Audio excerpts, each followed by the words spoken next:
Just imagine waking up one morning to the news that a foreign military just landed in your nation's capital and arrested your president. Well, for the people of Venezuela on January 3rd, 2026, that wasn't just a crazy hypothetical. It really happened. So today, we're going to dig into exactly how and why this absolutely unprecedented event went down. This right here is the headline that sent shockwaves around the world. I mean, one minute, President Nicolás Maduro and his wife, Cilia Flores, are leading a country. And the next, they're prisoners on a U.S. military plane.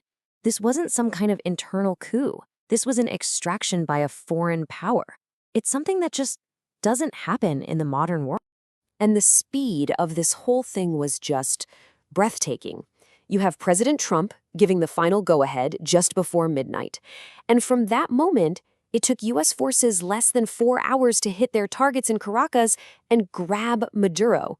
By dinner time that very same day, he was on American soil. This wasn't just a raid, it was a message, a display of incredible speed and power. And the mission's name? Well, it left zero room for doubt. Operation Absolute Resolve. The objective was as audacious as it was simple. Get in, capture a head of state, and get out. The actual time on the ground was planned to be just 30 minutes. So let's take a look at who they sent to pull this off. To get this done, the U.S. basically deployed the absolute tip of the spear. We're talking Delta Force, the legendary Night Stalkers helicopter regiment, and a whole lot of support from the Navy, Air Force, and Marines. But here's what's really interesting. It was kind of a hybrid mission. You had the CIA feeding them intelligence, and you had the FBI's hostage rescue team there to make the official arrest. So this whole thing was framed not just as a military strike, but as a massive law enforcement operation.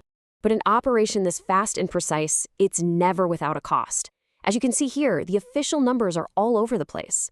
The U.S. reported only 2 of its own people were injured. But then you look at other sources, and the picture gets a whole lot grimmer. The Cuban government said 32 of its people who were protecting Maduro were killed. And one Venezuelan official, speaking anonymously, claimed the real death toll was over 80, including civilians. A pretty stark reminder of the human price of this raid. Okay, so how in the world do you justify capturing the leader of another sovereign nation? Well, the Trump administration built a very specific case to present to the world. Let's break down their official line of reasoning. The whole U.S. justification really hinged on this one key concept: narco-terrorism. The strategy was basically this. First, designate this group called the Cartel of the Suns, which is a term for corrupt officials in the Venezuelan government, as a foreign terrorist organization. Then, by labeling President Maduro as the leader of that group, the administration argued it had the legal right to use military force, just like it would in any other counterterrorism op. So this whole framework was built on 3 main pillars. First, they said it was about stopping the flow of cocaine into the United States. Second, it was about dealing with a migration crisis at the U.S. border, which the administration blamed directly on Maduro. And third, it was the direct application of that narco-terrorism label we just talked about. These were the official reasons given for launching an attack. But, beyond all the official talk about drugs and terrorism, there was another motivation. And this one wasn't buried in some legal memo. It was said out loud over and over again. And it all boils down to one thing: oil. Venezuela's oil.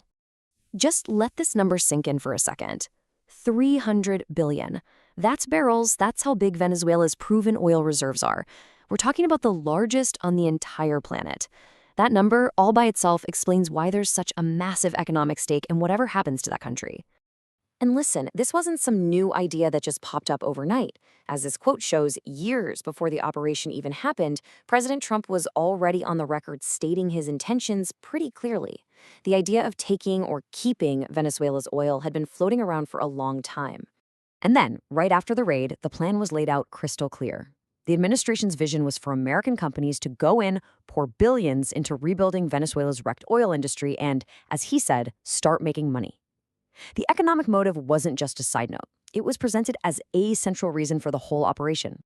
So, the capture of Maduro didn't exactly end the conflict. If anything, it just made it global.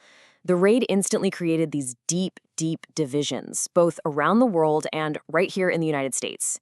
The international reaction was swift, and it was completely polarized. You had major powers like Russia and China, and even key allies like France, Brazil, and Mexico, who all condemned the attack. But at the same time, you had other countries, especially some U.S. allies in the region, praising the removal of a leader they saw as a dictator. The world was just split right down the middle. And that exact same split, It was happening right here at home. A Reuters poll taken right after the raid showed the American public was basically split into perfect thirds. A third approved, a third disapproved, and a third just didn't know what to think. There was absolutely no clear consensus, no domestic mandate for this at all. Okay, so we've looked at the operation itself, the justifications, and all the reactions. But that still leaves one huge, final question just hanging in the air. And this brings us to what might be the most critical piece of the whole puzzle: international law. If you strip away all the politics, all the opinions, all the justifications about drugs and migration and oil, was the operation itself actually legal? Well, according to a massive consensus of international law experts, the answer was a resounding no. Their verdict was pretty clear. They said the raid violated the UN Charter's most fundamental rule against using force on another sovereign state. They argued the U.S. claim of self-defense just didn't hold up. Drug trafficking, they said, is not an armed attack. And on top of that, it breached the age-old principle of head of state immunity and was basically a textbook case of unlawful intervention into another country's business. So where does that leave us? Was this a necessary strike to take down a narco-terrorist state, as the U.S. administration claimed? Or did it signal the start of a new era of resource imperialism, where military force becomes a tool to secure economic assets? The answer to that question is still being debated all over the world, and it could very well shape the future of international relations.